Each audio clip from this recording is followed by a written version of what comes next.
force you, it only does it when you hit the button. But why? No, it forces you. It's like, hey, you have a message. Yeah, if you click on Messenger, then it takes you to Then the it, app. yeah, and it takes you to the app store if you don't do that. Oh, Pinterest It's is stupid like that it's not too. just in the app. Like, it should just Yes, be in Facebook. that's, I totally And it agree. used to be, Yeah. if you knew the functionality, which is, But once I let go of my hatred, I was like, it's fine. I think this is, I was just saying while you're gonna keep it, one of the reasons why I hate Facebook Messenger is because people email me about business related stuff on there, or message me about business related stuff, and I know they do it because of the timestamp, of like the red timestamp. And I don't think that's cool. Don't send me messages. What do you mean because of the times? Because it'll say when I read something. Oh, there's no way to disable that? I don't think so. You can mark something as unread, like you can. What you can do is just read it. Do you have a preference on which one you want? In Gmail or your email where it gets forwarded to, and then just not visit Facebook.com.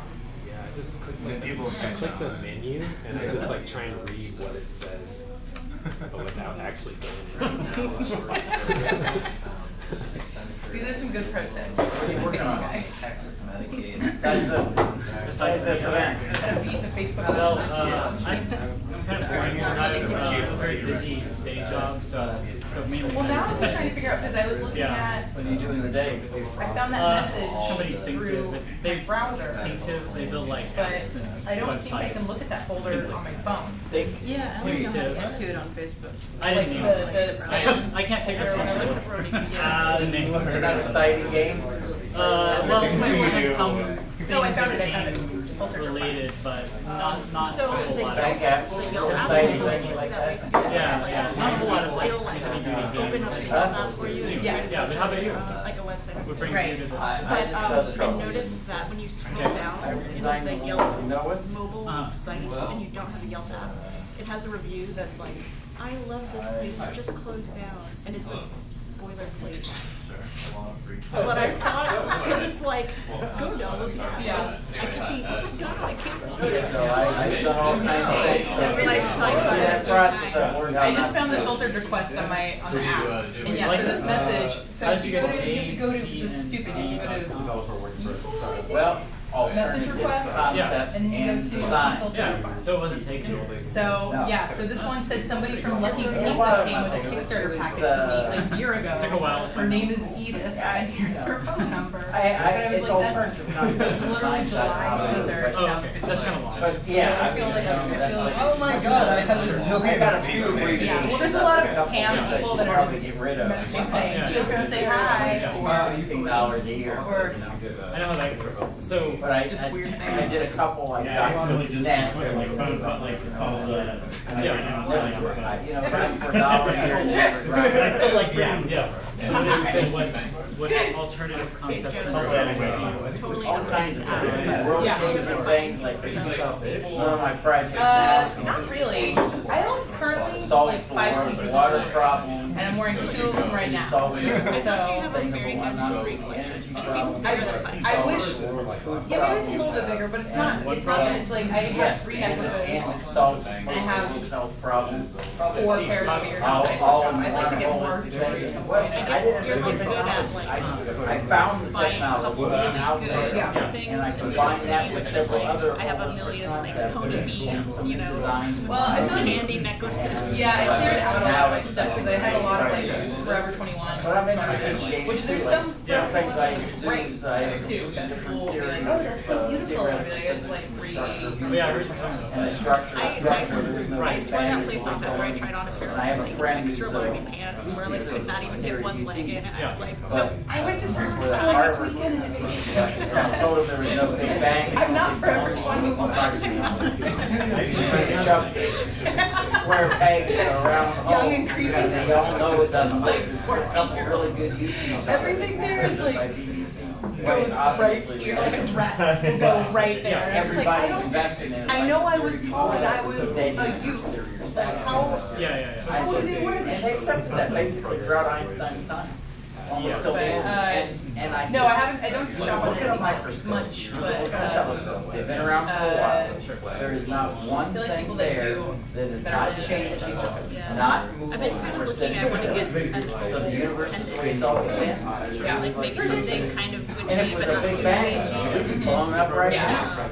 But yeah, I don't know, like, Well, I don't know if people like find someone they like and physics like so follow them, or like, but I don't know, pictures can be kind of deceiving, so. Yes, I built something that was a recreation. I don't know how many years it's been through. and I really don't know how big this will be. Because right now, like to kind of we're just trying to get to the end of our solar Yeah, system. so These, yeah. drones, whatever you want to call them, satellites, right? Yeah. I So- looked recently on Etsy for, I was trying to buy something Selena related, and I never bought it. And now it always gives me only Selena. Yeah, I was like, We're doing it through triangulation. We don't know if we're seeing it to other universes or not. So Sure. You don't know where I the saw edge at is? Target a Selena Gomez Yeah. tank top. We It's don't like a know muscle tee, you know, it's like or a how tank top many with there are, the or how long many and parallel cut off. universes there And it's are. like, I bet there's it some looks like math out there Aerosmith, that- it has like eagle feathers and like, Well, they're this like working on it. I have Confederate, friends it's who- like, it doesn't World have a class. Confederate flag on it, but it's like it should. It was a flag, you know, it was He's like great crossed defense. guns or something, you know, crossed Yeah. symbols. It's probably a little dull. It's like official an merch? odd aesthetic for a Selena Gomez Yeah. shirt. Yeah. It must They be operate weird, just on like, a brand business. Yeah. it's really And if you odd. come It's in like, and I say kind of want something, a it's Selena almost shirt, like but I a don't dark think this hole. is the one. You know what I mean? Yeah. You come out and say I don't feel like it something. matches my Plenty of values. people thousands of years ago, I was talking about Selena Columbus Gomez. discovered Oh, the OG Selena. Who Selena Gomez is named after. Yeah. And I found in ancient writing calculations on the curvature of the earth going back No, thousands of she's years. Selena. So, Ivano, you know, if there was a dogma that you couldn't say that. Sure. Right? Do you know You're not that? allowed to say that. Selena was named According after to the these things. Did you know they did a duet? Yeah. And we still have that same. How is that possible? Yeah. It was posthumous. Current Selena and future Selena. This is. Selena 3. It's an alien. It's a body. It can happen in Because if they, you know, you say something.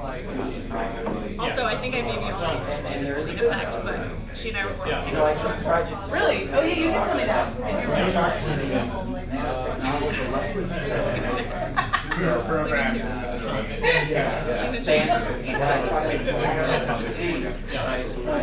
There was an intern in the Texas Health Commission who worked with Selena Gomez on Barbie. Yeah. So, because Selena was on Barbie. They were just Oh, the bad part. Yeah, Barbie from last summer. She was a great intern. solved the water But she tried to play down like her Barbie life. Yeah. So they could. She wasn't Barbie. Industrials goes out there. Yeah, she was an actress on Barbie, and she's like the same age as Selena Right? Gomez. So Yeah. Well. I didn't want to Anything that they say is impossible. Isn't Selena pretty cool? Yeah. Right? Like my Until meeting with that's them where I talked impossible. about like You the get video off game the industry. I ground. was The like, first flight didn't go as far as the Spanish. Didn't she like, would you like to record a voicemail?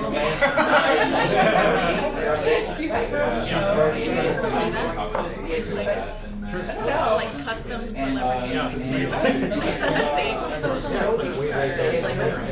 oh yeah, that's true. Women don't tell me that's like their job. Landing on the moon. Was it someone famous? You're talking they got a few feet off the ground. Yeah. Once you simply say that, you know. I bet kids are like the answering machine. I thought The phrase answering machine sounds like it should be something that tells you answers. Like Wikipedia, basically. Wikipedia is an answering machine. Yeah. That's great. Build your own. Game, you build your own. That would be something in the game, is building your own. It sounds very ambitious. That's an ambitious. Well, hey, you know, Yeah. you might as well say something over here, you know. Maybe, you know. Yeah. Selena. I want to start with Selena won, yeah. one core of universe as the. Build a universe every day, you know, build 100 a day, you know. And then go there, you know. It's got to beat us up. And like, it's funny, I guess here, kick things off. I run into the body shop. He said, well, there's an additional product which is connected. Oh, Enterprise. But I mean, it's like a word Make find, it a trying to find that word. replicator. We should just cross off. They're just waiting for somebody to. When I was shopping this weekend, I found this. Yeah, like to buy. How much was it? I don't look. I just took a Why did you buy it for me? Put it on my desk. I was gonna text it to you, but it upset me too much. And it was like in just like some boutique place. They don't actually match because I see acquisition over there and it's not right. It's cute. It's like at Lux Coffee or whatever. Yeah. Yeah. Yep. That's all. I bought some token. That's not a Every good time I go there, I don't even think, but I found yeah. that we get mostly terrible, but they do Fake have word. The word combination. So I guess we're going to go ahead and get started. It's about 7 o'clock. So thanks so much for coming tonight to the Austin Mobile and Indie Game Dev Meetup. It's obvious that some people who RSVP'd did not show up because of the rain, so I thank all of you for braving the weather and showing up. I guess it wasn't too bad out there, although I'm sure the traffic is not great. So anyway, just have a few quick announcements to make and stuff like that, and then we'll get on to our speaker for the evening. Very excited for Rachel Weil to talk about lots of cool stuff that she's been working on and her perspective on kind of game nostalgia and history and stuff like that. So we'll get to her in a minute, but first, so this meetup obviously meets on the 4th Tuesday of every month here at Capital Factory. If you're not already a member of the meetup group, definitely join so you'll get announcements about future events. And also, not sure if y'all took advantage of the offer to park in the parking garage underneath the building, but if not, for future events, feel free to park there, and you can get a discounted rate of just $5 for the night, as long as you arrive after 6 p.m., and as long as you get a validation ticket from the person at the desk here out front. So It's free on the street except for Thursday, Friday, and Saturday. well, that is true, but if the weather's bad, it's an alternative option. So just a good thing to keep in mind. On Thursday they charge you. Yeah, that's true. So, and also speaking of Capital Factory, just want to thank them obviously for letting us use the space. It's really great facilities and all that as usual. So definitely, thank them on the way out if you get a chance. And obviously help yourself to the food and drinks and whatnot back there. If you haven't already, feel free to grab more pizza. There seems to be a decent amount available because of the rain, the slightly lower turnout. So let's see here, scrolling down. So yeah, I guess at this point I'd like to open up the floor for announcements. If anybody is working on a game dev project that they're looking for collaborators on, or if they know of some game development community event coming up that you would like to let people know about, or if you have a job that you're looking to hire for that's game dev related, feel free to introduce yourself, give a quick summary, and let everyone know what's up. Yeah, go ahead. So I'm Brendan. I started a game company called Blip Studio. I've got 2 games at the moment that are one's an old game that I've just put into VR just last week that I'm interested to get some play testing on, and same with the newest game I'm working on is a music-based game that you can use MIDI controllers and any other sort of input device to create your own music within it. So those 2 games are almost at play testing stage. So I'm looking to get play testers to come in and basically break it and try and find all the faults that I can't see. So I'll put a link on the meetup group page. When I get home today, I'll create a spreadsheet and put a date in there, and the more people I can have play test, the better. Thanks. Great. Awesome. Anyone else? Any events or collaborative opportunities? Okay. All right. Well, sounds good. I guess we'll go ahead and get started on our event then. So the schedule for tonight is Rachel is going to speak for I guess roughly 30 to 45 minutes, somewhere in that range. And as she's speaking, should people feel free to interrupt and ask questions in the middle, or okay? Yeah. So you can ask questions during the talk, or if you want, we'll have a some time at the end for Q&A, maybe 15, 30 minutes, something like that. The main thing is that we just need to be out of the space by 9 p.m. because the Capital Factory staff people obviously want to go home too. So other than that, after she's done, feel free to hang out, chat, have more food and drinks, that kind of thing. So I guess we'll go ahead and get started then. So happy to introduce Rachel. She's been, someone I've known for a while and has worked on many awesome things over the years, and I'm sure has lots of great stuff to share about those projects and lots of great lessons based on her experience working on them. So yeah, give her a hand.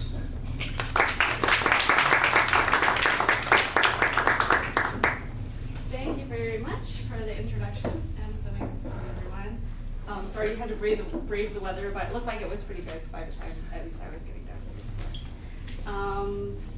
Before I get started, just in case anyone wants to, of course, please feel free to ask questions throughout the talk. This is definitely very informal. But if you do want to get in touch or talk later, or have questions you want to ask at a later time, a really great way to get in touch with me is on Twitter. So it's my Twitter handle. I'm not selling anything, just this is a good way to get in touch. Feel free to reach out that way. And yeah, I guess I'll go ahead and get things started. So I decided this would be a really good name for my talk tonight. Postmodernism is still here, but everything will be okay. I think actually the title on the meetup was Breaking Free from Video Game Nostalgia, which is also applicable. So a lot of my work and my interests are around video game nostalgia, especially 8-bit, sort of the NES era, and how that maps onto contemporary game development. And so I recognize a few faces. If you know me, you know I'm pretty obsessed with retro gaming and nostalgia, and it's something that I've been sort of working through for probably the last 5 years that I've been practicing as a game developer and sort of experimental designer. The good news is, even if you've heard me rant about this at the bar or something like that, my sort of views and perspectives on nostalgia and how I'm feeling about it are always changing. So hopefully you'll hear something a little bit different than maybe the last time I ranted at you. So I'm Rachel. Feel free to call me Ray. So my day job is I work at Microsoft, and I'm basically kind of a developer evangelist. I basically get to spend my day making cool stuff and then sharing that stuff with people.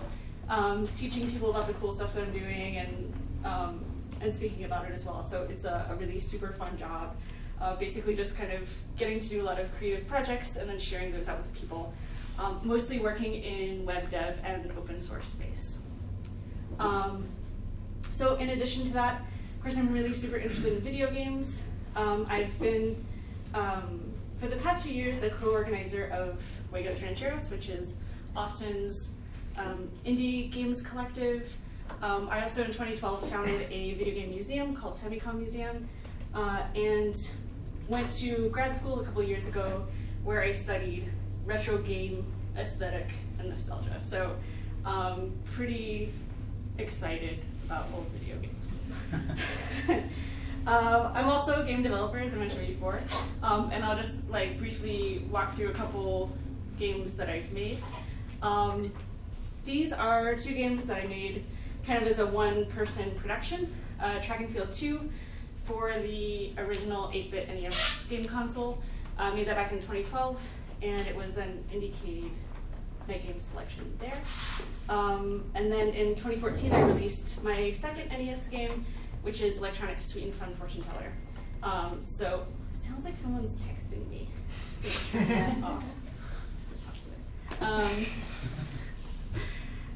So Track and Field 2 was essentially a game in which the NES is hooked up to the PowerPad Mat controller, so the thing you use to play track and field. And the game is essentially DDR, but instead of arrows that you're trying to match, you're actually just trying to glitch out the game and create music. So the buttons that you step on sort of have an effect on the music. You can also use a controller, you can play with a partner, you can both sort of jump around on the mat. And the idea is really sort of to make your own glitchy music, and the visuals are sort of updating and changing along to go with that. Electronic Sweet and Fun Fortune Teller, as it may sound like, is a fortune telling game. So it's kind of based on things like lovecalculator.com and old like fortune tellers in arcades and handheld electronic fortune tellers. You basically like put in your name, birthday, whatever today's date is, and you get a generated horoscope. You can also do a love compatibility test where you put in your name and someone else's name and you get a compatibility score. So in addition to those two, I've also done some collaborative projects, mostly outside of NES. Monkey Fortune Tell I did with Natalie Lawhead, who did Tetrageddon games and Twirly. That came out on iOS, Android, web, PC, Mac in 2014. Collaborated with Megaran on his NES album Random. And then the games listed here are a couple of just game jam games: Lunar Teletext, Honeysuckle, Chad Ravioli Slam and Surprise, Pokemon 7 and Tulip, which I made with Tate, who's here. Hi. Hi. So that's just a little bit of background of some of the stuff that I've worked at. And I'll talk a little bit more about what connects those works, sort of thematically. Most recently, I'm not plugged into sound, but I am plugged into HDMI. I don't need sound, actually. I want to make sure there's not sound, because in case it was really loud. Oh. So the project I worked on most recently was this one, ConnectedNess, and it is a wireless modem peripheral for the NES. And so it puts your NES on the internet, and then I actually built a streaming Twitter client for the NES as well. So you can see in this sort of short looping video clip, at the beginning of it, I'm turning on the NES. This device up here is a wireless modem that I built using a particle photon microcontroller and a hacked NES controller. So internet data is actually coming from a Node.js server, streaming to the NES through the controller port, so it's reading it as if they were button presses, and then that gets displayed on a custom cartridge that's inside that NES. So this project I released in May, so pretty recently, and it's also all open source, so if you want to check it out, build one yourself. It's on my GitHub account, which is github.com/Hexcellent, and I'll post it on the meeting link if you want to check it out. So that's kind of what I've been up to. I'm going to talk a little bit more about connectedness and some of the thought processes I had as I was building that a little bit later on. So, any questions so far? Cool. So I want to talk, of course, a little bit about postmodernism, style, aesthetics, art history. Might not be exactly what you're expecting, but I think that I think postmodernism. You know, I went to art school for my graduate work, and I did not necessarily come from an arts background. I was a chemistry major as an undergraduate, so a lot of the art and design thinking was kind of new to me, and I learned so much having done some game design and then going to art school and learning about art history. Really informed a lot of what I was doing, and it was so cool. And when I went back to my game developer friends, it was like, oh yeah, you know about like this moment, you know, like Heidegger and blah blah, and they're like, huh? And so I was really compelled to think about the ways I could take what I learned in design school and art school and make them sort of applicable specifically to game design, because they are so useful and relevant. And I think they've really made my work a lot, like it's been more interesting for me as a maker, and I think it's also kind of improved the work that I've done. So I guess my first thesis here is going to be that style is political, or maybe we could say art is political, or your personal aesthetic is political.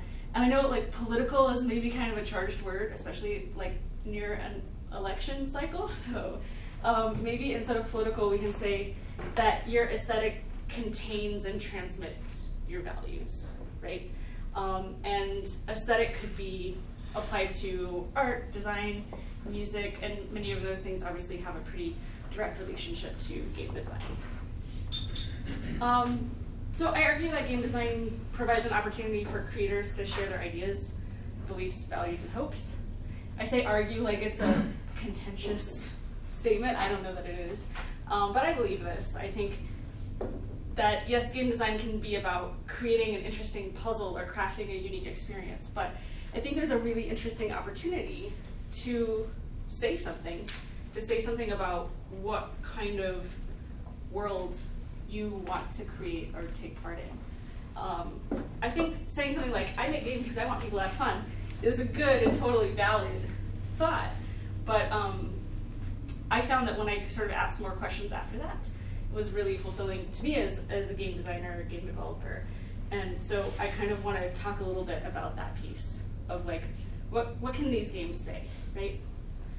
And I have found actually that some game developers will kind of disregard this idea that like a game has to mean something, or kind of like sneer at you or think you're snooty for talking about stuff like that, right? Like, so why is that? Why would we say, oh, you're sort of like overthinking it, or we don't really need to worry about what a game means. It should just be fun and it should be mechanically sound.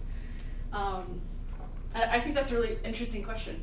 I don't know if I have the answer 100%, but this is kind of my segue into the idea of postmodernism. So postmodernism may not be the answer, but I think it's definitely the right question for sort of evaluating where you are in game design and maybe where you might like to go someday. So maybe just like a show of hands. I'm not gonna like call on you to give a definition, but like who feels like they kind of know what postmodernism is? Sounds more like art than games. Yeah. So the people who raise your hand, again, I'm not going to call on you, but you feel like you could give a definition for postmodernism. People who raise their hands. Yeah. Okay. Okay, that's pretty good, actually. That's good. I didn't really know a whole lot about postmodernism before I went to grad school. I always thought postmodernism was just like, oh, weird stuff that people call art that doesn't make any sense. That was like my working definition, which actually isn't that bad. But yeah, so I think postmodernism is really interesting once you sort of place it in a historical context and understand what it's doing and what it can do for you. So the reason postmodernism in particular is important is that it's kind of the prevailing form of artistic expression right now, and it has been for about 35 to 40 years. So for many of us, that's like our entire lives. Our entire lives have been neatly inside postmodernism. So the way that we make and consume media is really highly influenced by postmodernism. And we may be so steeped in it that we don't really see it. That's kind of interesting, right?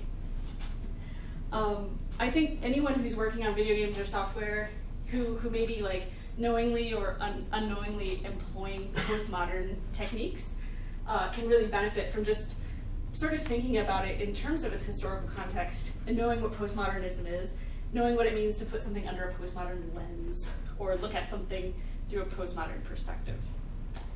So to talk a little bit about postmodernism, we might want to start with a very brief chronology of like Western art periods. This is like super, super fast and condensed, and there are things missing, and I tried to kind of pare it down so we don't have like a whole like lecture about art history, right? So these are kind of Western, this is pertaining to Western art traditions, so may not necessarily map on to countries or places outside of the Western art world. And that's not to say that there aren't interesting things going on there. There totally are. I'm actually really interested in that stuff too. But just to sort of like give you some context of where this box is delineated, it's kind of mostly centered in Western art tradition, mostly centered in the US and in Europe. So the first thing I kind of wanted to like briefly talk about is what modernism and postmodernism are reactions to, which is the Enlightenment. So the Enlightenment takes place like roughly between 17 and 1800. It's a time of incredible scientific discovery. So if you remember learning about like discoveries in biology and chemistry, many of them happened during this time. We had suddenly had access to a lot of scientific tools that we didn't have before. Microscopes, the sort of blossoming of microbiology and chemistry and astronomy. The idea of the planets going around the sun was finally like, oh, okay, yeah, I'm on board with that, right? That's happening during the Enlightenment. And so there's this great interest in like discovering everything and like understanding all the world's knowledge. And so this time is also a time when we see a lot of things like massive dictionaries and encyclopedias and almanacs, right? Things like Benjamin Franklin's almanacs, and this idea of like trying to categorize and document all of the world's knowledge. And there was this belief that like science was the way, rational thought, you know, we could logic things out, we could classify everything in a totally like orderly, you know, spreadsheet. There weren't spreadsheets maybe back then. They weren't pulling up Excel, but you know, like this idea of sort of systematizing the world and doing so through logical thought, and sort of rejecting things like magic and intuition as maybe less reliable. So, of course, this is also the time of the Industrial Revolution. So things are radically changing as a kind of a direct result of what's happening with scientific progression. So things like gas laws sort of have an impact on things like steam-powered machines and engines, right? And so like the Industrial Revolution produces this massive change in culture and your everyday life. Suddenly, like cities got really big, they're really densely populated. You're starting to like have to deal with people more, and so there's some like really cool things, and as I'll talk about in a moment, some kind of weird things about the Industrial Revolution too. But it's kind of characterized again by the pursuit of truth and logic and progress, right? And that sounds pretty good. But cracks sort of begin to form in this love of science and logic. And the first one has to do specifically with the Industrial Revolution. So sorry for the poor quality of this image. Thanks, National Archives. You've got to get my random dig at National Archives. So after the Industrial Revolution, people are sort of observing the effects of things like industrial pollution, overcrowded cities, crappy factory jobs, isolation, living in big cities in close proximity to others, but feeling sort of alienated, maybe disconnected from the work that you're doing. It's not to say that there weren't bad work conditions before, but the Industrial Revolution sort of brings some interesting things up to the surface. And this kind of throws some question in this idea of progress. Like, is progress really a good thing? You know, because there are all these bad effects that we didn't really necessarily think about.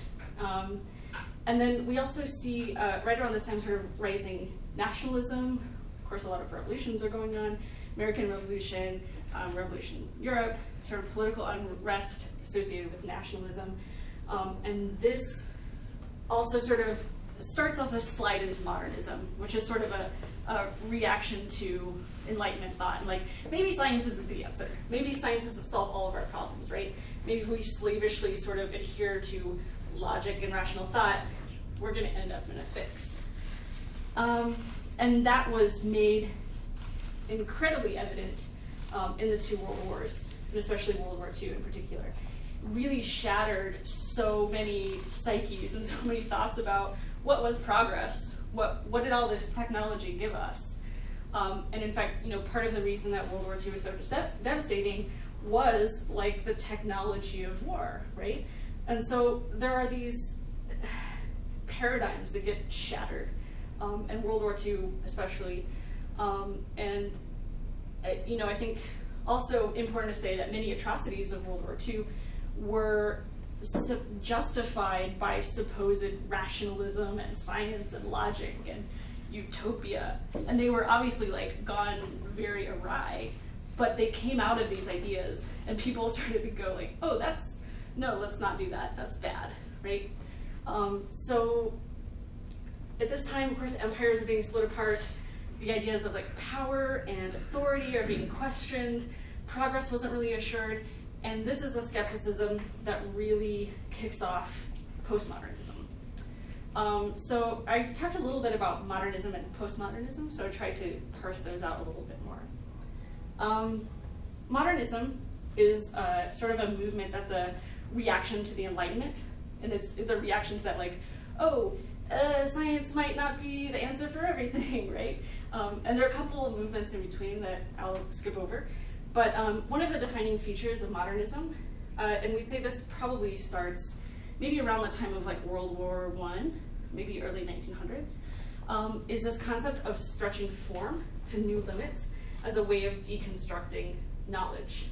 So you can think of that as like, oh, maybe everything we knew about art is wrong. How can we push what art is? How can we deconstruct it and like make radically different art, and in a way that sort of challenges authority and challenges the idea that like there's an ideal beauty and an ideal painting and an ideal song, right? So you see a lot of experimentation with form, where you take the boundaries of a form, you say a poem has to be this, and then you see like how far you can stretch that and push that. So modernism, maybe to us, looks quite weird, quite different from the stuff that came before it. So things like Cubist painting and sculpture. This is Jacques Lipchitz's, oh, it's hard to say, sculpture, The Guitarist. So this is a Cubist sculpture. It may look kind of flat in this photo, but it is actually three-dimensional, which is sort of like questioning what is art, what is representation, what are forms? Can you boil down forms to basic geometric shapes? Can you like take the artist's mental process and actually put that on a canvas or sculpt it or bring it into a 3D world? The image on the right is a Rothko painting. I don't know the name of it off the top of my head, but again, this is sort of like questioning what can you do with things like color and size, scale, right? Like Rothko paintings are known for being really massive and pretty extreme break from painting schools that came before it.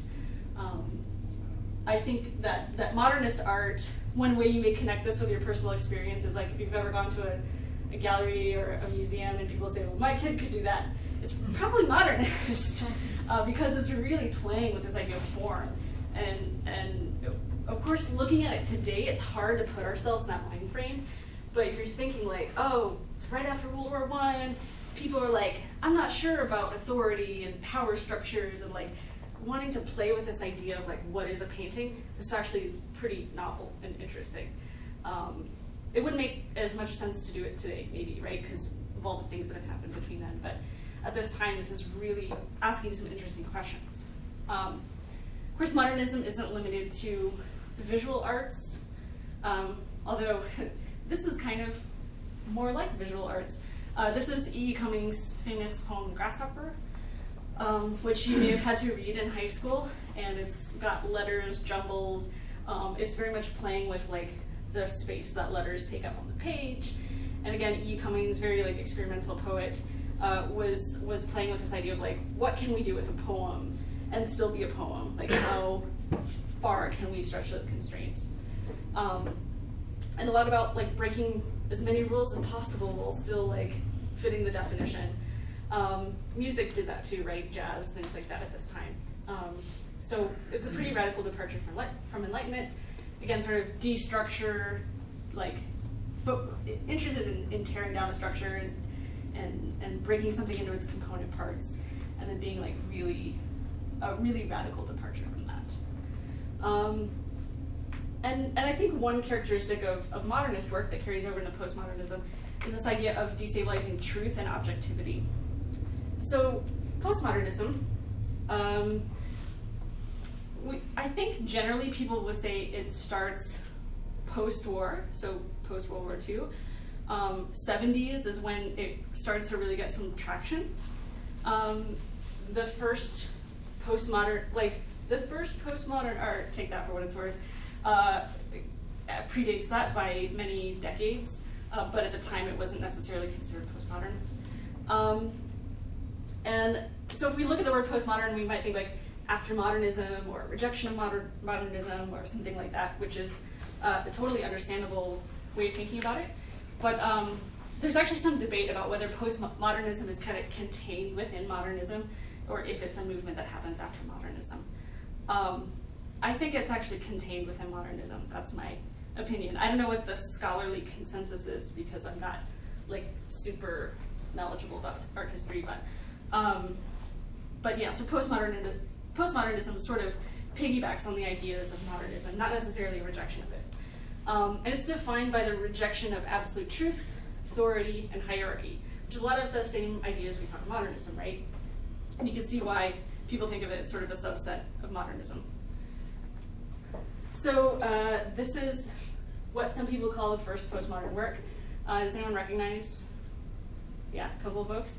So this is Marcel Duchamp's Fountain from 1917, as you can see on the date there. And it's a ready-made urinal.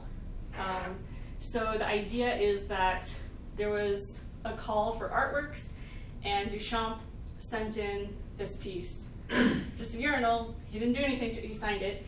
He didn't make it. He didn't do anything to it. He didn't paint it or anything. He just turned in a urinal. And there's actually some debate about whether this work was actually his idea or if it was the idea of a female colleague that felt her work wouldn't be accepted if she put it under her name. So she adopted the pseudonym of Armut, and that's still nobody knows for sure, but just a side note. So of course what happens, Duchamp, you crazy guy, you send in this urinal to this fancy art show, and the curators and folks in the museums have to sit around and have a conversation about, well, is this art, right? And they decide that it's not. And they reject the piece, and Duchamp gets angry and leaves the board of the museum just on a matter of principle. It's kind of hard to imagine, but at the time this was a really cool thing that Duchamp did, or his accomplice, which was getting these folks who were elite and had the power to decide what was art, just sit around and talk about, well, what is art, right? He was sort of calling them out on, oh, you guys have all the authority and power, deal with this curveball.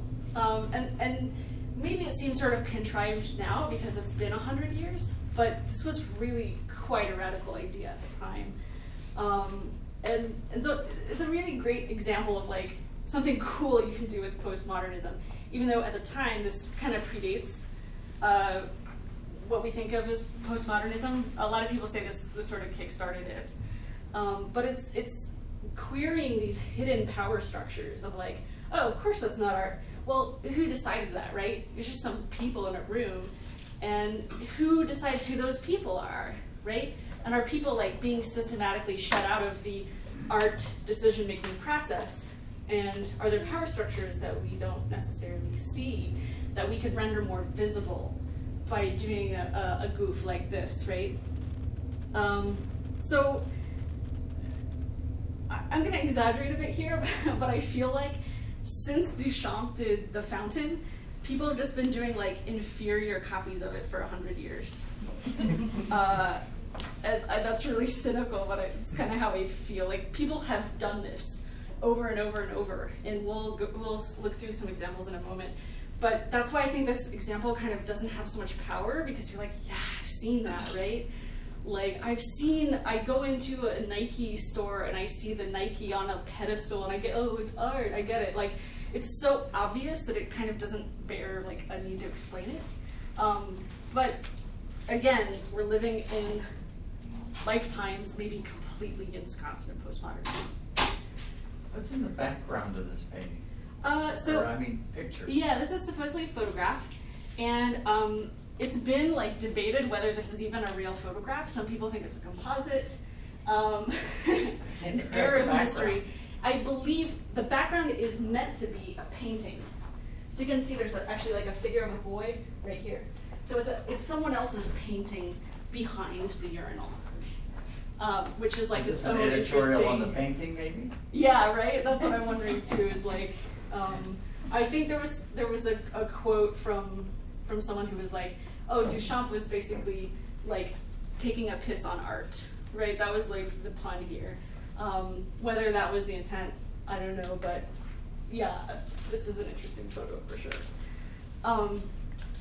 So if we think about postmodernism, what really distinguishes it from modernism proper, is commonly characterized by a few things: irony, kitsch, eclecticism, an engagement with consumerism, and an elevation of the so-called low arts. So taking some lowbrow thing and elevating it to high art status. And of course, Urinal, the fountain, does this really well, right? So these ideas of like irony, kitsch, engaging with consumer culture really flourish in this sort of boom that comes after World War II, right? There's an economic boom, people are buying stuff, there's huge like sort of consumer culture that's blossoming, and so too does postmodernism. And I want to talk a little bit about this idea of elevation of the low arts. The idea here with this, of taking something that was maybe not considered art and making it art, was a sort of democratization of art, to say like, oh, we're not going to lock you out of the decision-making process about what is or isn't art. Anyone can participate. You don't have to be an elite snob, right? There's no sort of gatekeeping. We're going to take the everyday stuff that people have access to and make that art. And it's a cool idea in theory, but it actually doesn't usually work like that. So I'll go through a couple examples. This is probably one of the most famous examples of postmodern art. This is Warhol's soup cans, Campbell's soup, which is sort of a commentary on commercialism and art. It asks new questions about like what was appropriate for artists to do, especially in that like consumer culture crossover space. Definitely engaging with the act of buying stuff. It's ironic, it's kitschy, and it definitely takes like supposed low art into a high art realm, right? Because this is installed in gallery spaces. So really like kind of a quintessential postmodern work. In that same vein, Lichtenstein, who refashioned lowbrow comic book art and advertising art and made these sort of big halftone patterns, painted over them, and made sort of funny word bubbles and things like that to subvert the original meaning, is in that same school, right? And Lichtenstein was like roundly hated at the time that he was making this work. People just thought it's like a ripoff, right? And then he became sort of iconic, and now people are like, you know, I see this on Tumblr every day. It's kind of like we're desensitized to this kind of approach, this funny approach to art, because we just keep doing it over and over and over. So here's just like a list of some other stuff that's like probably postmodern. Punk, Michael Graves' Tea Kettle, which is pictured there, Pee-wee's Playhouse, grunge. Like every old Navy TV ad from the 90s and 2000s, there's that like airline aesthetic and sort of cheesy, campy, all of that, very postmodern. Pretty much like every single TV commercial is somehow kind of postmodern. And then here are a couple other examples: Banksy, Shepard Fairey, all that good stuff. So we see these kind of characteristics throughout these works, self-referential, sort of a winking, like, kind of feeling about them. They're ironic or subversive. They're kind of making a commentary while actually participating in the thing that they're making the commentary about. And they have this sort of like semi-fake earnestness about them. Like, yeah, we're just like real people with real Campbell soup cans. But it doesn't like really pass the full sniff test of authenticity. And it's that like veneer of irony on top of everything that sort of makes you go, I don't know. So one thing that's interesting about postmodernism, we're going to kind of bring this back to games in a minute, is that postmodern works don't necessarily share a single aesthetic, right? So we saw like this list of diverse like pop culture and high art and everything in between. Doesn't necessarily all look the same, but it all kind of fits in with postmodernism, right? And that makes sense if we think about it. Rather than sharing a single aesthetic, they are sharing a way of interpreting and reflecting values. So those values might again be like the destruction of power hierarchies, or like, you know, questioning what's right, what's valid, what is authentic art, right? Seinfeld is a show about nothing, right? So it's questioning like, what is a show? What is a TV show? And Seinfeld is like a pretty good example of a sitcom that's pretty squarely in postmodernism at a time that maybe not a lot of TV shows were. It's interesting, this thing about postmodern work that kind of engages with a critique of consumer culture while also being part of it. Really interesting characteristic. So Shepard Fairey definitely comes to mind here. He does a lot of like anti-establishment, like guerrilla art, and also like has really high-end clients like Saks Fifth Avenue and like high-end department stores and things like that he does paid work for. And he doesn't keep that a secret or anything, and that certainly follows in the tradition of Warhol, who also did a lot of commercial art. Like, I read that Shepard Fairey has a clothing line that promotes anti-consumer behavior, which seems really weird. I need to do more research on that because that doesn't seem like a thing that should exist. But right, so there's a sort of like interesting conflict there. Again, the Old Navy ads aesthetically don't really look much like Shepard Fairey, but they have these sort of like, again, retro airline aesthetic and cheesy, campy, kitschy, retro, lots of throwbacks to like post-war advertising and things like that. But it also, like, it's advertising. It's like critical of 50s advertising, but it's also advertising. So how critical can it really be? At the end of the day, you're still buying stuff. And then I guess, oh yeah, so another funny thing about Old Navy too, some of those ads from the 90s and 2000s are like, look kind of like telethons. You know, they had like a 1-800 like call now, which you never like, maybe you would call a store back in the day, a 1-800 number, but like they have this sort of look of like faux ephemera, you know, like, oh, it's a telethon that just aired once and never was important or captured or recorded. And Old Navy ads really played on that idea of like ephemeral, like telethon aesthetic, which is like sort of appealing to this idea of non-art that's then like made art. And so Old Navy sort of elevates it to something cool, right? The low brow telethon. So we've talked about how postmodernism doesn't necessarily have an aesthetic, yet aesthetic and style is really important. And the reason for that is delivering these really subtle cues about what those values are and what those critiques are. So, I mean, I think this really came to a head with, like, recently, like, hipster culture of, like, oh, are they doing it ironically or, like, seriously? You know, like, are those, like, high-waisted mom jeans or, like, high-waisted ironic mom jeans, right? There was this, like, conversation about, like, aesthetics, which you take the same pair of jeans but like a slightly different cue, visual cue, makes all the difference. And so, like, it requires a viewer to be able to decode these subtle messages. And so, like, another example, some of you may have noticed my presentations are using Helvetica, which is a very designery font, and Comic Sans, which is very lowbrow, unarty typeface, and I'm putting them together. And so, why did I do this, right? It relies on a couple of things. It relies on me being confident that I have a background in graphic design, and I know the rules, but I chose to break them, right?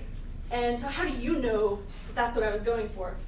Well, you don't, but maybe it's like, oh, you know, every slide is very consistently done, right? It's always like 1 or 2 words or phrases that are done in Comic Sans and on the purple and all the margins are the same.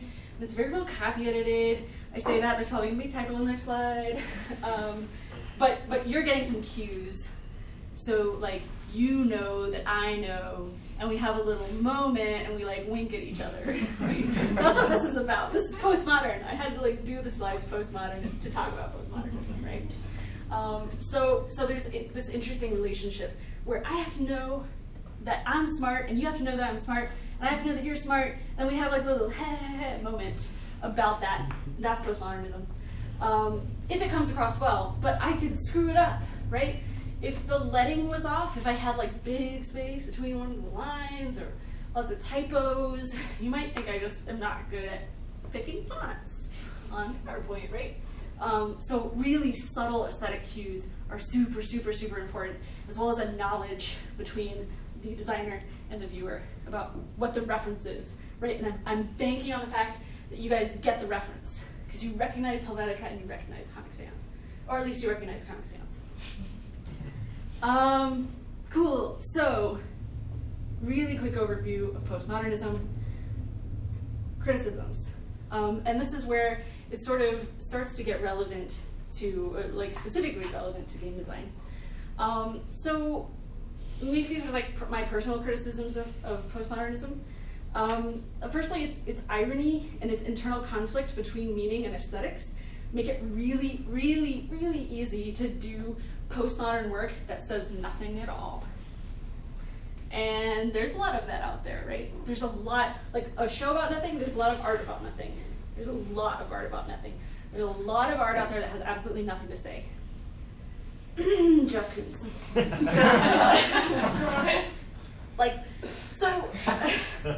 Jeff Koons, one of the most celebrated postmodern artists of our time. You get it right away. You see this and you're like, oh, it's a balloon animal dog, but it's really big. Like, that's it. That is what this piece is about. It's big, and it's not made out of a balloon. Which is interesting, right? You see this and you're like, oh, that's cool. And then you realize he's like a gazillionaire and like in the MoMA and everything. And but so you like ask like, what is the point? Where are the values in this? What are you trying to say? And Koons, who's pictured here, by the way, the guy in the suit, maybe you were expecting someone more, not in a suit, but that's him. What does he say? He says, it's not about anything. There's no hidden message. And you kind of go like, ugh, why even do it, you know? It looks cool, I guess, right? It's cool that this art is accessible. It's cool that anyone in the world almost can look at this and like kind of get it right away. You don't need to have a degree in art to understand this, right? You just get it. That's really cool. That is democratic.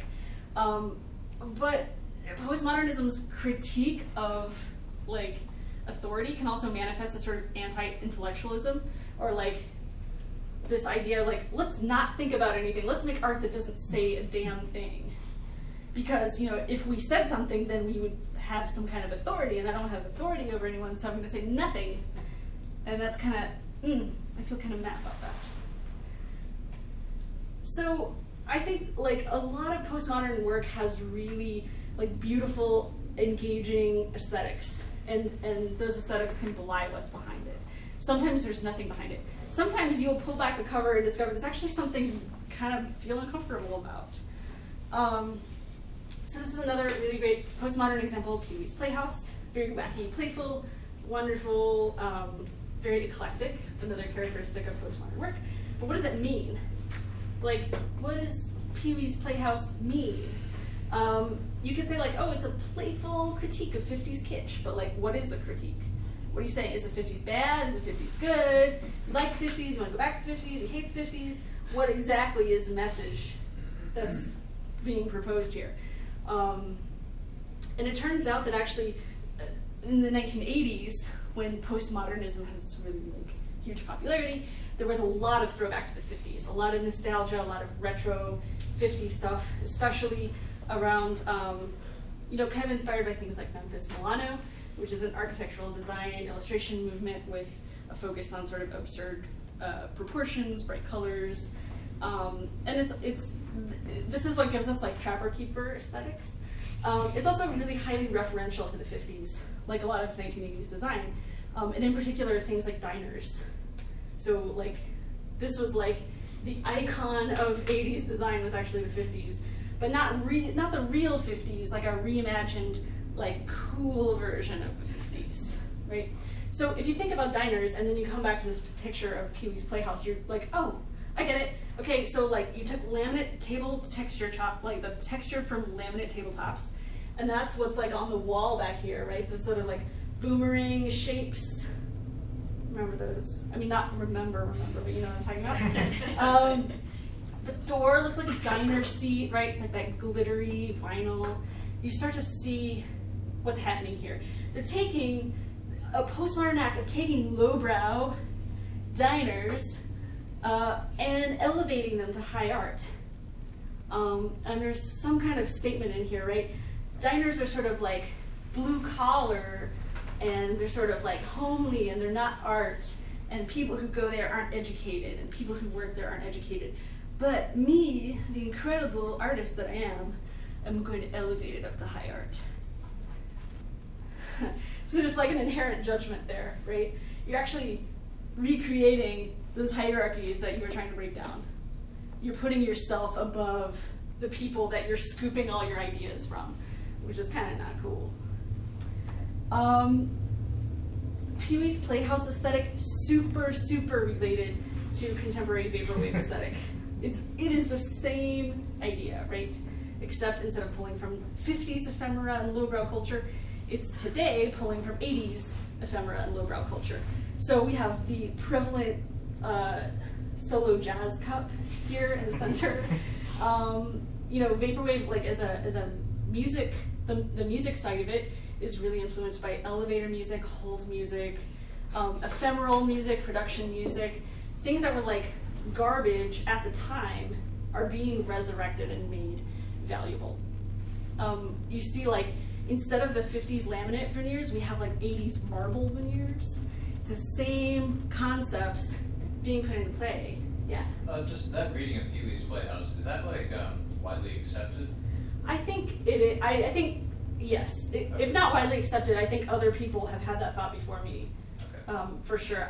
I'm certain that I read it in a book many years ago and assumed that I came up with it, but I think that is pretty widely accepted. And I think there are other things that point to that. There's like the character with the beehive hairdo, and there's sort of like that B-52s, again, B-52s, 80s, throwback to 50s, and sort of diner, chrome aesthetic. I think there are a couple other puzzle pieces that sort of bolster that argument. But yeah, I think it is not just concocted from my own.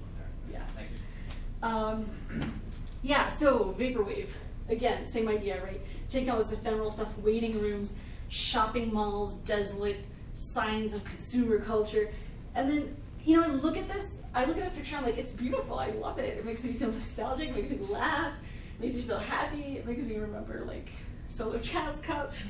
But, like, then I think about, after I'm done with my heartstrings thing, like, what does this mean? And then I start to go, like, I don't know. What it actually looks like is someone said, hey, I took all this crap garbage stuff from the 80s and like made it cool. And it's like a judgment. There's a judgment happening there. And so it doesn't actually feel like super respectful of the 80s, or like it's not honoring the 80s. It feels like a little callous and judgy, which is interesting, and I have this like internal conflict about it. This is actually a Second Life plaza, for anyone who's wondering, and it was actually created coincidentally by Torley, who did the music for one of my games, Monkey Fortune Tell. It's kind of cool. And I think this is great. No criticism of his work in particular, but right there's sort of like, ooh, I don't know how I feel about this. Because appropriating low style for high art, again, sort of reproducing those hierarchies that you're trying to destroy. It only works when you have my credibility as a designer and you acknowledge that I'm like learned and I have some higher goal, right? And I think the reason that people can get away with this so easily without it being questioned, because people say, it doesn't mean anything. Don't worry about it, it's just aesthetics. It doesn't have any meaning. I took all this stuff from the 80s and I just like shook off all the politics and all the meaning and just made something new. It has nothing to do with the 80s. Just forget about the 80s, pretend the 80s never happened. Here's vaporwave. And you're like asked to not think about it as nostalgia art, but it totally is. And the idea of like trying to shake off the political context of something doesn't work, not a good idea, and it's just like literally turning your brain off. Doesn't seem like a good idea. So, in summary, postmodernism has this huge influence on contemporary art, as I've tried to kind of show in this whirlwind tour. Huge influence on the way we create work and the way we consume it. But it has this really big like risk, which is that it will either say nothing or it will say garbage. And you can consume this work without thinking about it, and you can make this work without thinking about it. It's kind of scary. It scared me when I realized it. It scared me when I realized I could be making work that's like antithetical to what I actually believe. Or I could be watching shows that actually are like about garbage nightmare things that I just decided not to think about, because I'd rather just consume it without thinking. A lot of postmodern art, in my opinion, like kind of says the same things over and over and isn't really doing anything new. Like, government bad, but shrug. That's a common like point of postmodernism art, is like oh, government's bad, but like, I don't have any ideas, just that it's bad. So let's put some spray paint on the building. Consumerism bad, but buy this is another like really common sort of saying or message that comes out of postmodernism art. And then also like, art is whatever, so I'll just create it and not think about it, and I won't ask you to think about it either. So those things to me are like interesting that they exist, but boring to my brain. So how do we take this stuff about postmodernism and sort of funnel it into our process as game designers? I know that's a lot of art history. I'm sorry, I went off on a big tangent there. But hopefully it's a kind of an illustration of a way of thinking about the art you create and the art you consume. And maybe you didn't think about it as art, but now you can, because as we learned from postmodernism, everything is up for grabs when it comes to defining what is art. I think, you know, evaluating and investigating aesthetics will make your process better. It will make you think about what you're doing, and will always make your work better. And I share it because it just really transformed the way that I think about making my own work. It's defensible, if nothing else. So I want to present you with a sort of postmodernism survival kit, specifically for game designers and developers. So postmodernism isn't like a bucket that you can put art into. I mean, maybe you could do that. That would be weird. But it's also kind of a way of seeing the world and parsing the world and thinking about things. So we think about postmodernism also as like kind of a habit of mind. It gives us sort of signposts for evaluating our work. So there are two sort of things we could talk about here. We could like evaluate work that we've already done, or we could like use postmodern thought in the creation of new work. So I want to start with talking about evaluating work. Why did I make these things? What themes are they covering? It's easy to get blocked, to think like, I don't want to think about this, to get discouraged, bored, frustrated. We often like push ourselves, like, oh man, I want to learn this new programming language. It doesn't mean anything, I'm just gonna make a snake clone. There's no art meaning, it doesn't have a goal, it's just like, I want to learn this thing, I want to make this thing. And that's totally cool and valid. But retrospective investigation, so you made the snake clone and now you're coming back to it and saying like, oh, what does this mean? Can be really valuable. And that's something that I did. So, or some, you know, an experience that I had. So, just hold on. I'm gonna check the time. I think my computer is like a half hour off. That's really weird. Why is it a half hour off? So I started looking through some of the work I created in the past and thinking about like, what does this mean? What was I doing? I wasn't thinking about it at the time. But to look at it all together, I saw some analogies, some things that they all seem to share, which was like they were girly, glitchy, retro games. And it seems kind of obvious now, looking at it. At the time, I wasn't thinking about it, I was just making it. I wasn't thinking about what it meant. I was kind of just pulling in my influences and saying, like, yeah, of course I love Hello Kitty, of course I love Barbie, and incorporating those. Did not have a feminist intent, did not try to say anything about nostalgia, but I think all those things actually ended up coming through. So like just going back and revisiting that was really enriching. And I think there's this like hesitation to like overthink the things you make. And, like people are gonna think you're pretentious for like overanalyzing something. And I would just say like, don't worry about that, it's fine. Like thinking is fine, thinking is good. Like just, like maybe you're wrong or your interpretation doesn't hold water, but like the worst thing that could happen is that you thought about something that seems like a totally good outcome, right? Even if you were maybe like wrong about it. So I don't want art that like just chews itself, you know? I think like it's interesting to have these conversations, to like really pull things apart. Don't feel self-conscious about like asking questions that might seem pretentious. It's totally fine. Again, thinking about the aesthetic references of a game. What does it require of the player, and what values do they represent? So we talked a little bit about like that Helvetica Comic Sans moment. That happens with games too, right? You make some assumptions about what your players know and what references they are bringing to the table. What references have you brought? What things are you expecting your players like to transfer over to your players? And what values do those things represent, right? If you have made an aesthetic choice, you did not shake the politics off of it. You did not say like, oh, I made this cool 8-bit game, but it's totally not about 8-bit games. Like, yeah, it is. Sorry, in some way it is, right? So thinking about that, what do these values represent? If you take an art style from the 80s, what were the values of the 80s? And what values were clinging to all those aesthetics when you brought them over into your game? Anything that happened in the 80s, politics, whatever, may be attached somehow to the aesthetics that you've transplanted into your vaporwave video game. So of course, like for me, my aesthetic references were things like Barbie, My Little Pony, girly board games, telephones, early Macintosh stuff, which is like, should be mainstream nostalgic, because I remember it, but it's not really mainstream nostalgic.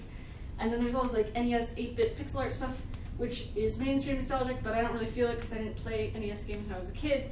And then there's like Glitch, which is a sort of a predecessor to Vaporwave, about things like breaking and not working right.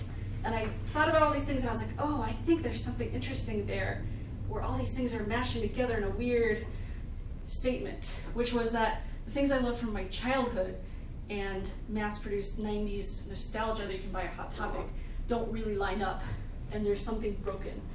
And all the work that I created actually is about this.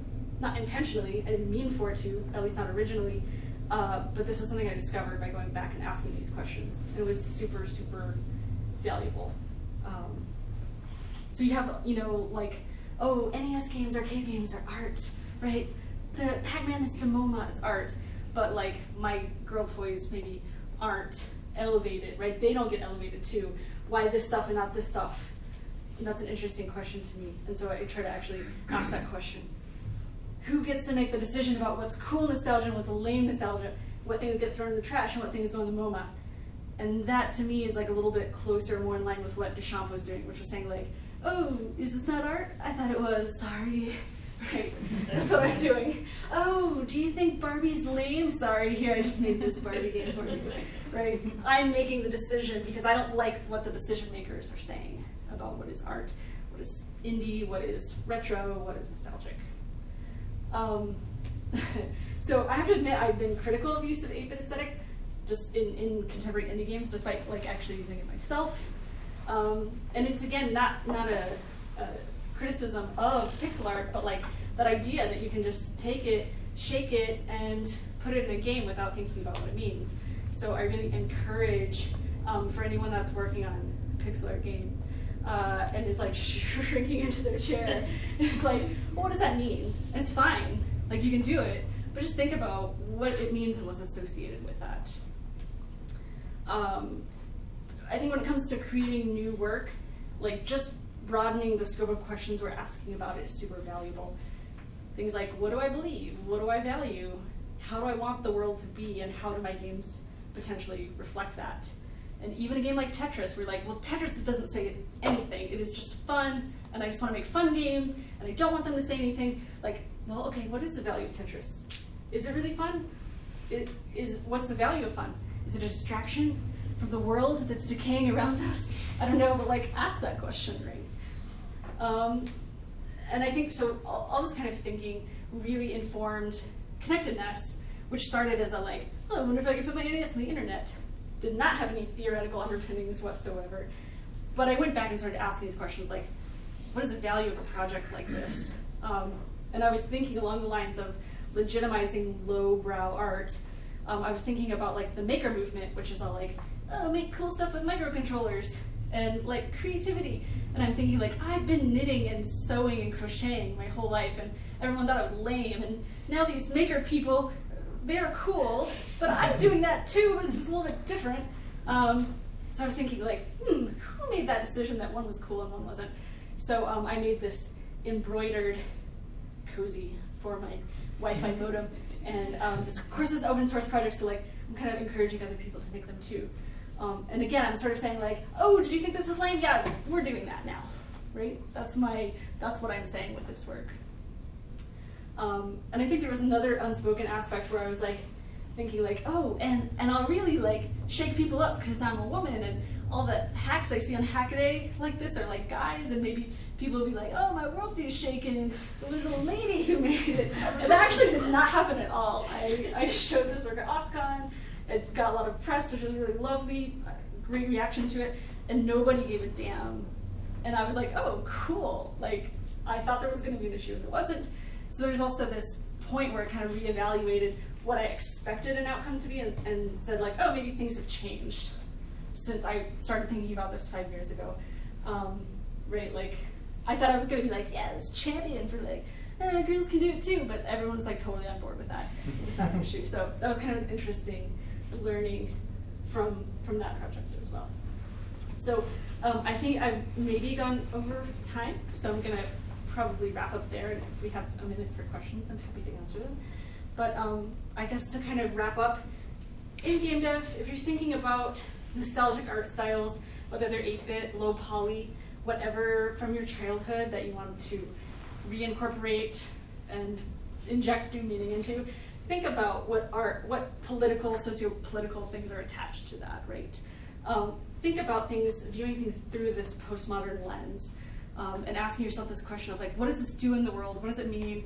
If I'm elevating something that's lowbrow, am I like stomping on people, you know, that are down there that I'm stealing their work from? Am I like sort of ha-haing at people because I'm a fancy designer and they're, I don't know, somebody that's not fancy? And thinking again about like what your viewers are bringing to the table as well, what they need, what their references are, what their expectations are, with this perspective of postmodernism. And also sort of thinking about, how do you want the world to be? Like, what kind of... It's not pretentious at all. Do that, ask the questions. In my experience, it's been like a super valuable endeavor. So, thanks, I'm gonna end.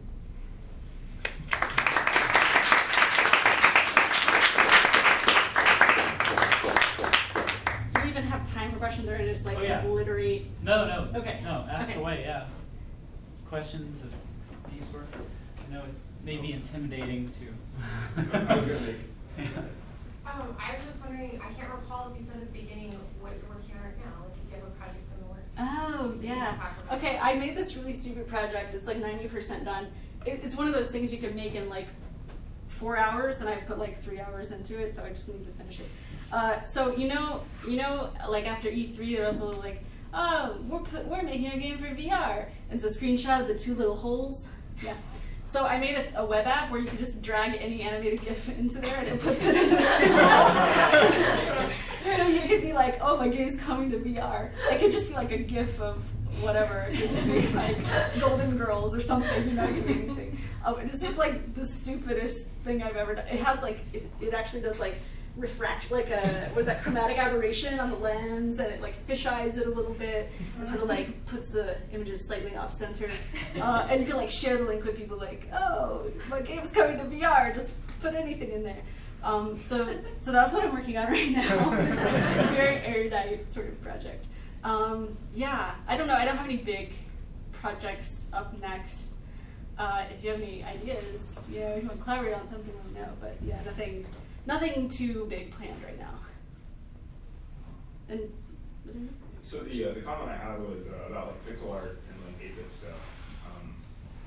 One example of context is like Pico 8, because it's like it's not just that, because anyone can put together 8-bit art, but in Pico Art 8 you have no choice. You know, it's like that's what you're forced to do, and it's because it's sort of trying to recreate the circumstances under which those games were made, which means you figure out like how you fit a bunch of stuff in a small memory, and how you use shared memory, and how you do all these little things. Yeah, so it's more contextualized than just using like, you know, something that's like total overkill.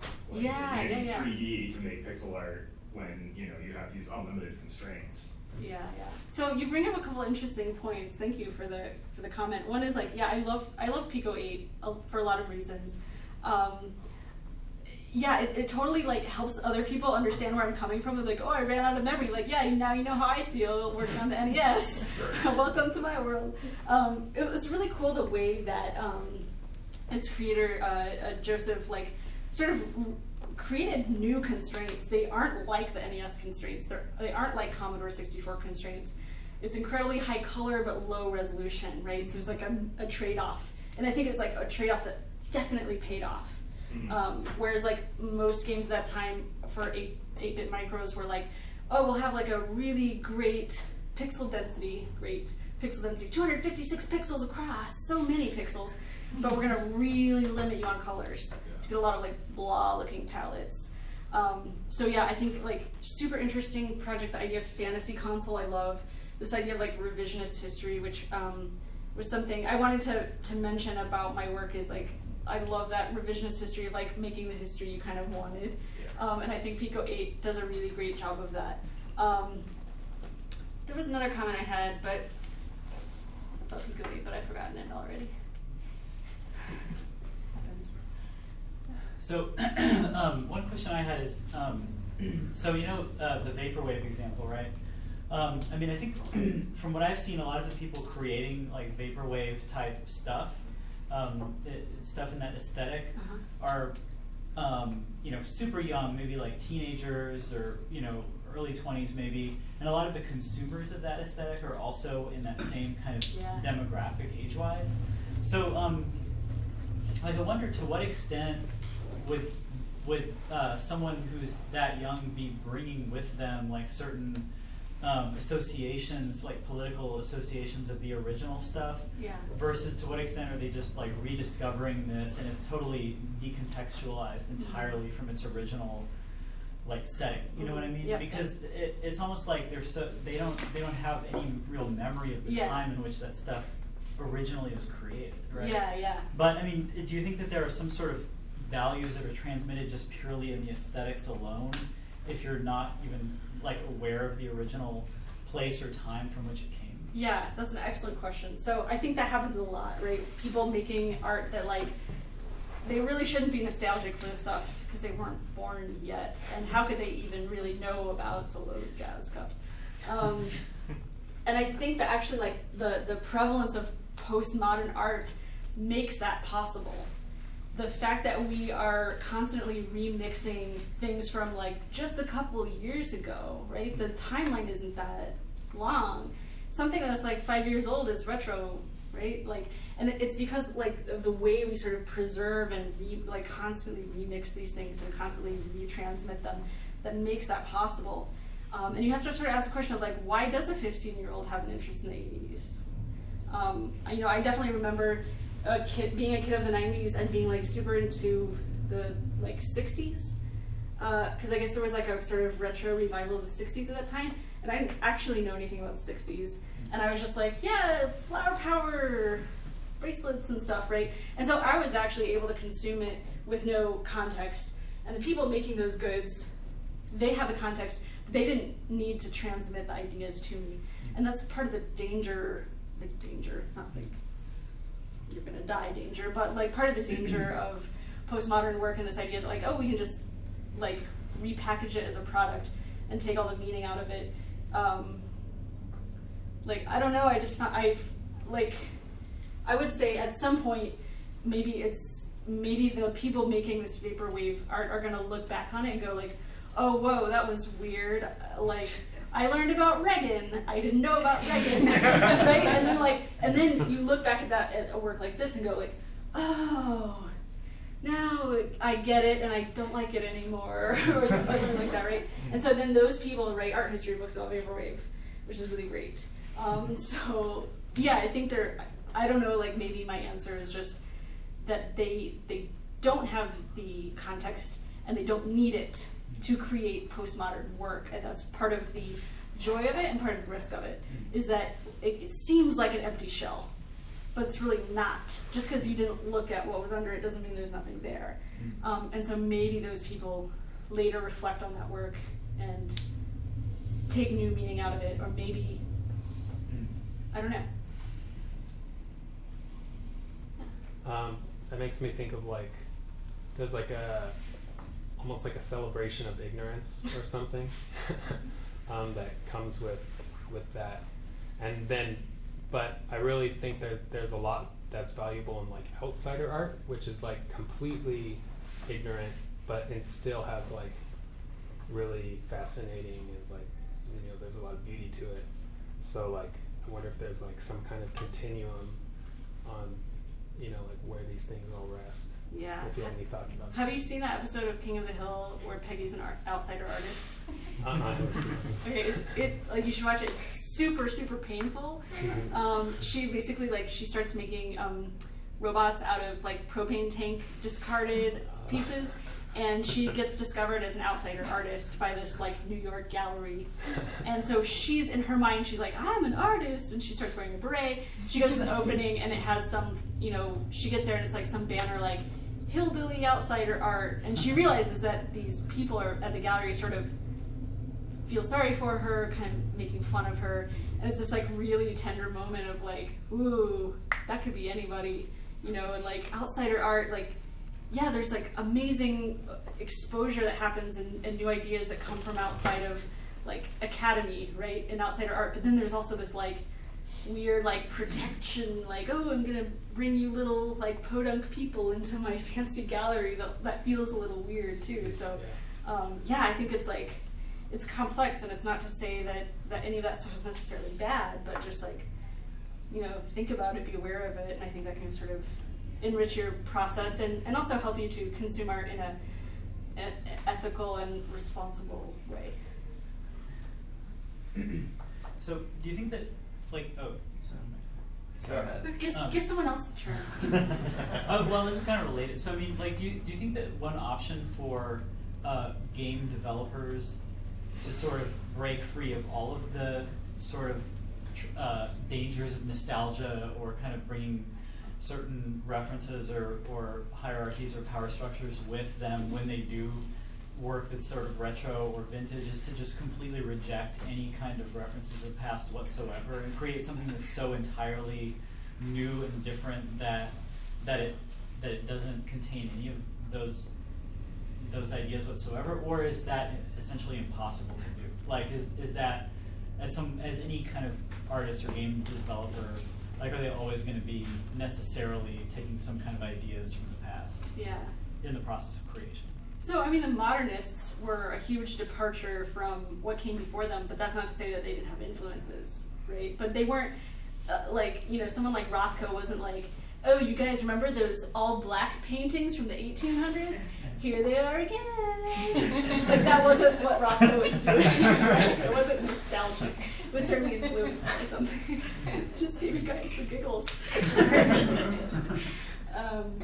So yeah, I think like there is sort of a difference between like pulling authentic references. You know, I mentioned like, oh, I really liked Barbie when I was a kid, and that comes through in my work. And it's not like a pastiche. It's not kitsch. Like, oh, like a lot.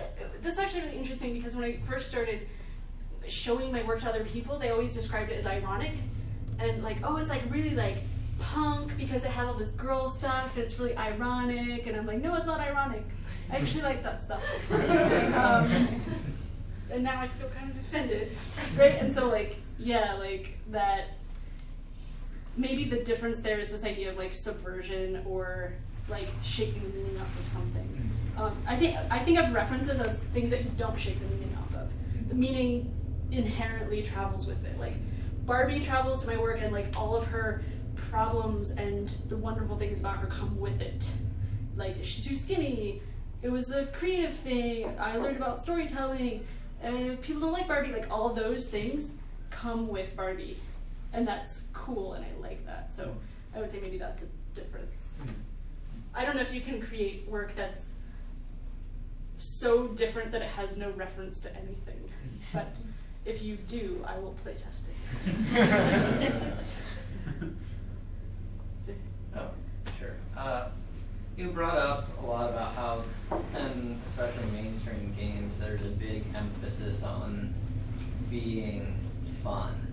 And like, you know, I think the aesthetic of a game doesn't necessarily have to do with how fun it is. Like, we see that with a lot of retro games. They're not necessarily the most beautiful things, but the mechanics are still great. So did you play, like, are you familiar with co-op? Yeah, what do you think of a game like that kind of deconstructs actual gameplay mechanics to the point where it really arguably isn't fun? Is that like a deconstruction of games? The mechanics, can you separate them? Yeah. So I think that game was really clever.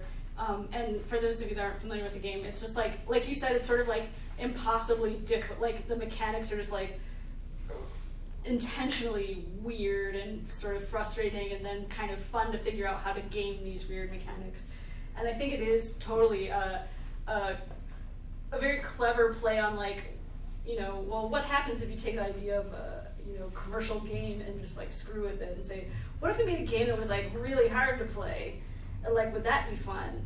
I think that does ask some interesting questions. There's also like another branch answer to that question, which is, there's certainly people who are like only interested in mechanics, and like they want to make a game about mechanics and rules, and like I think a lot about like real-time strategy games, for example, where they're like, it's all about the system and like systems thinking, and I just don't care about the graphics or the sound or anything. It's about this system, and I want to make a game about this system.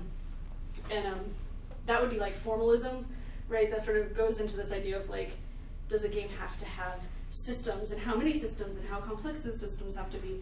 And I am personally sort of an anti-formalist. Like I feel like games can be anything. Like I think an electronic diary should be a game, right? Like I'm very loose on what a game is. So I kind of reject formalism. That's just me personally. I don't think like everyone has to reject formalism, but yeah, there are people who are specifically interested, just like I'm specifically interested in aesthetics. Some people are especially interested in mechanics, and they'll just iterate on this like puzzle and the systems and the thinking. And I think that part of the reason I reject that is that, like, number one, I don't know how much commentary you can deliver. Like, to me, a game is interesting when it says something about the world. And like, for me personally, real-time strategy games don't tell me something. They don't teach me something about the world. Maybe that's my personal bias. And then my second bias, as being a collector of girl games that often fall outside of traditional game mechanics, I've seen that girl games tend to not be part of archives, historical institutions. They tend not to be historicized. They tend to be like, the games archives will say, well, Barbie Fortune Teller isn't a game because there's no score. And so all this stuff just gets essentially thrown out. And that's why I started V&A Museum, was a way to actually capture all those things that other museums excluded, and excluded in a way that sort of fell along gender lines, as I discovered. And that those lines were drawn by formalist ideas of like what a game needs to be in our collection or to be in our database or something like that. So.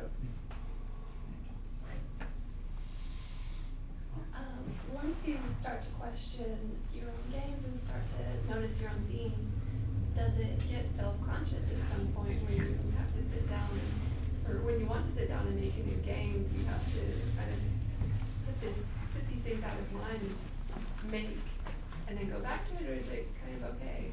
Very astute observation. Yes. As I'm sure most of you know, it's really hard to sit down and just like, all right, I'm gonna be creative today, and then we're gonna make a game. It's gonna be great. Right? That's not like actually how it happens. And so thinking about what something means, the theoretical construct, what's the framework of this game, is like another barrier to you not actually getting any work done. That's totally been my experience. So yeah, it definitely is a balance of like, for me, what was really helpful was like making a bunch of stuff like unself-consciously, and then like kind of like printing out screenshots of everything and looking at it all together and going like, whoa, I use the same 5 colors. That's interesting. And they're all shades of pink. Interesting. And sort of like evaluating things after they're made. And once you catch on to those themes, they're going to seep into you, and they're going to seep into what you make. And, almost everything I make, even something like the silly VR drag and drop, it's definitely not about girly or nostalgia or anything like that. But I do feel like, and maybe I just need to sit down and think about it more, it's like, it's kind of like it's a criticism of something about VR. I don't know, I'm gonna get there, right? Like, you can't really there's definitely a risk of like overthinking it to the extent that it becomes a barrier to your creative process. But sort of post-rationalizing, excellent skill. If you're not doing it already, you should post-rationalize. Another synonym for that is bullshitting. So you make something, and you weren't really thinking about what it meant, and then later you go back and you're like, oh yeah, that was like a critique of capitalism, right? And like, I used to teach undergraduate art students, and I would say like, it's fine. Everybody does that. It's okay. If you had an original, interesting thought that you believe in and it applies to your work and it helps people be interested in it, that's great. You don't have to like walk up to someone and be like, I actually didn't think about this until after I made the work.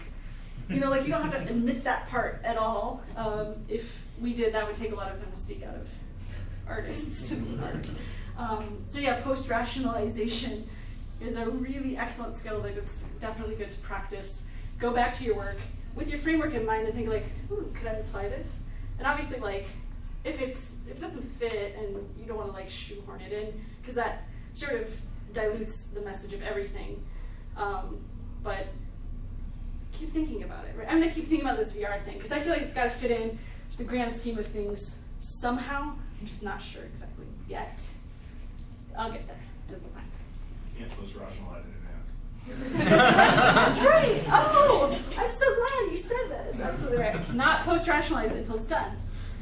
So I'll go home and work on it. I'm sure I will not do that. One more hour. I can make it. I can put it online, and then I can post-rationalize it. If I did that now, it'd just be rationalizing. Doesn't work. So any other questions anyone have? Is any of the work that you're doing at Microsoft related to any of this?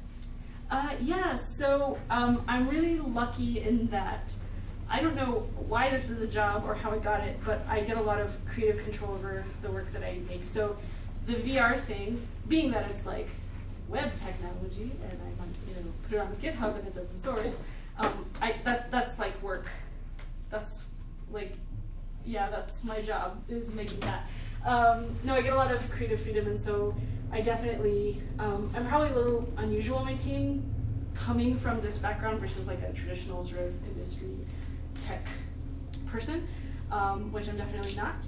But yeah, I always, like, in terms of thinking about the kind of projects I want to work on, sometimes, I'll need to learn some new technology, like new JavaScript framework just came out, and you need to be an expert on it because you're teaching a workshop next week. So I'll use that opportunity to be like, okay, what's like a funny website I can make in like an afternoon that uses that technology? So it's really cool that I have that freedom, to choose my own projects as long as they're sort of demonstrating that technology, and it's something that I can share with people and help other people use that technology as well. Is kind of an educational role. So yeah, definitely like. And I found since I started at Microsoft actually like being really conscious about like I need to always remember this art stuff and not let it like fall to the wayside and just make boring and like .NET spreadsheet converters or something. I don't think I would make that, but like I definitely like clutching to all the things that I'm really interested in, invested in, and making sure that that's evident in the work. And I think it creates opportunities like this where like we can have a conversation that's not necessarily about like, so tell me about that Microsoft technology. Like we can just have a conversation about like the art or the aesthetic or the like connection to postmodern theory, and I find that stuff super interesting too. So it kind of diversifies the kind of conversations that can be had about around that technology. Have you experimented with HoloLens, and how do you see yourself using that, or do you see yourself using that as a gaming platform? I have used HoloLens once. They're really hard to get a hold of. Usually I do get like access to any sort of like hardware or gadgets that I want, but the HoloLens is like definitely an exception just because there aren't that many of them out there. So I have used it for like 10 minutes, but I definitely don't like have one or anything like that. I think it's really cool. Like the thing I like about HoloLens is that I'm kind of like, okay, post-rationalization happening, VR. I'm a little bit skeptical of VR because I don't like being closed from the world. And like I said, I always like games to like tell me something about the world, and I feel like it's like dumb, but something about it being closed off makes me feel like I don't like it. It's not claustrophobia, it's something else. So what I think is cool about HoloLens being sort of like the fact that you can see through it is that you have the opportunity to make games that aren't like, it's not like an immersive like dragon simulator or something, which doesn't appeal to me. It's like some little gadget that I could have on the side while I'm doing something else. That idea really appeals to me. And I like, you know, I've made a couple of fortune teller games. Those aren't immersive 60-hour experiences. They're little things you do every day. Like if you believe in horoscopes, right? You would sit down and like get your horoscope and then minimize it, right? So I love that idea of like little tiny experiences that don't have to be like fully engrossing and like you have to take like hours out of your life every day to play. So I'm interested to see whether HoloLens development goes that way, where people make these like really tiny, cute little like a virtual pet, like a Tamagotchi or something, that's not like your whole life, but it's just like there in your peripheral vision, and you can like feed it every once in a while or something. Right? Like that, I was super interested in that, but I haven't actually like specifically done any development. Now I'm actually really excited about a HoloLens Tamagotchi. That sounds really cool. Yeah. Okay, so I'm going to be thinking about this when I start my post-rationalization of the VR thing. It might be a critique of VR in some way. Yeah. Going back to the difficulty of expressing meaning through pure mechanics, have you played any Jason Horror games? I don't, the name doesn't sound You familiar. made like Passage, for example, or, okay. He does a lot of really interesting small games, but he's really focused on that idea. As a quick example, the lesser known ones, I don't want to spoil the really big ones, like he made a game called Immortality, where it just starts with blocks scattered around, an infinity symbol in the sky, and a timer ticking down. And you immediately realize, oh, I have to build these blocks up to reach the infinity symbol. And you make it after many, many attempts, and you, yay, I made it, hit the infinity symbol, and all it does is it turns off the timer. And then you're just stuck there with a bunch of blocks, and what do I do now? You're just left there forever. And I thought that was clever, and that's one of his lesser known games. He's done some cooler ones, but I'll have to check that out. it's worth looking into, I think. Yeah, and I found really like the idea of like short form games and little like, I always think of it like with the Tamagotchi example, like widgets. Like I love the idea of a game that's like you're not giving 100% attention to. So you can kind of like mix and match your day. But like, yeah, those little short experiences I feel like have become really popular among like more experimental game devs. And I think it is sort of a criticism or subversion of like, okay, like I'm not making Call of Duty, I don't want to sit here for hours and do this thing that's like, it's questionable what it's about or what benefit I'm getting from it. These little short experiences, I find that they tend to be more like maybe talking about things that AAA games are talking about. I think there's some kind of relationship there between that like short form. Definitely look up Passage. Okay, well. It's very good. Cool. Thank It you. was in the MoMA in New York for a while, a few years ago. Oh, very cool. I have a lot of thoughts about the MoMA video game exhibition. You have to ask me for those because I'm not going to say them in front of it. We're already thinking about hacking it anyway. All right, any other questions? If not, I guess we can wrap it up and say thanks again to.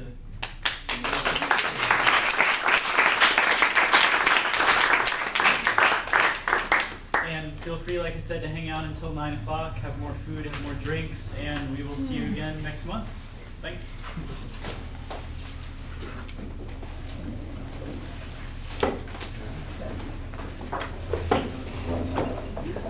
Are you taking now?